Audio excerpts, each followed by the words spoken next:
Do you need to know how to ollie before going to the skate park? Let's talk about it while watching completely ollie free skating here at this skate park.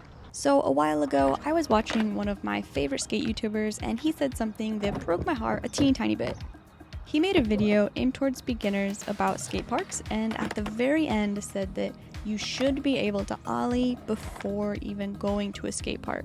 Now, I think he was just speaking off the cuff and it was not the main point of the video, but I think it reflects a few wider themes that I've noticed in skate culture and also reflects the position of a lot of skate YouTubers and their teaching styles. 1. Their level of skateboarding.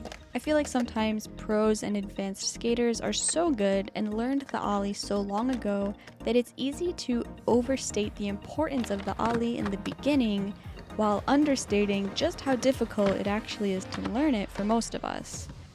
This is especially true for street skaters because their style of skating is foundationally based on the ollie. But the truth is, unless you have hours to practice each day or are very fit and athletic, the ollie could take months, if not years, to get kind of okay, let alone master. Which leads directly into theme number 2, how they learned to skate. Many of the people popular on YouTube and of course pros learned how to skate as kids, some practicing for 5 hours a day after school every day in order to go pro. It's why so many skaters didn't finish high school or never pursued other degrees. They were already pro. In fact, recently I heard one pro on a podcast say that he started to learn skateboarding late, at 14 years old. That speaks a lot about the culture of skateboarding in my opinion.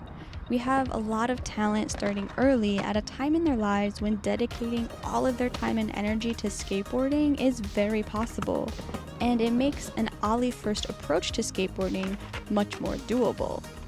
And 3, the love of skateboarding and skaters' goals. The idea that getting sponsored is the goal of skateboarding, the ultimate achievement, is really widespread in skate culture as well. People tag companies with comments like, "Oh, sponsor this man already," or they get asked who their dream sponsor is. Even I get asked if I want to be sponsored. Me, who has been skating for 2 years on her lunch break. But with the rise of social media, anyone who is both visible and marketable can be sponsored. So it's not really out of the question for anyone to want or get sponsored nowadays. And if getting sponsored or becoming pro is your dream, I get it. I'd be obsessed with the ollie too. But most skaters, especially now with the explosion of popularity in skateboarding, are just casual learners and hobbyists. So taking your time with the ollie or any other trick isn't really a problem in my opinion. I'm a firm believer in working on the ollie in a way that works for your goals as a skater. I also think it's easier to learn the ollie the longer you put it off. And what I mean by that is that if you spend your first 6 months or more skateboarding just getting really good at riding, building up all those foundational skills, and playing with non-ollie based tricks, when you go to learn the ollie, it will be much easier than starting from day 1, week 1, or even month 1. But if you want to go pro and want to be doing flip tricks as fast as possible, then yes, the ollie is very important and I completely understand just going for it. But if not, you can definitely take your time with it. I think that everybody can find a good balance in their journey for how and when they want to learn the ollie specifically.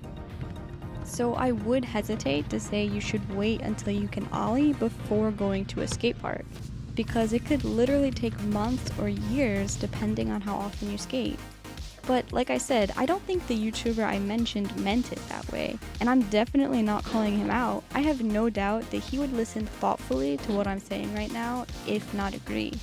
I think he meant something more along the lines of knowing how to ollie first would be a benefit, especially for a skater who likes and dreams of flip tricks, rails, and ledges. Because it would help them, 100% it would be helpful.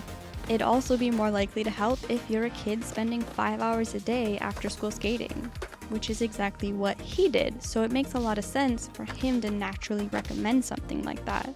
We come from 2 very different starting points when it comes to skateboarding, so it's not surprising our automatic answers to the same questions are very different.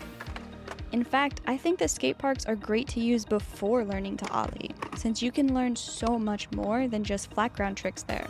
And you can take all the skills, strength, confidence, and board control that you gain over in a skate park to your flat ground practice later. They'll become a lot easier to learn. So really, if you can't ollie, I think that going to the skate park is a great idea. Work your creative muscles and see what you can do.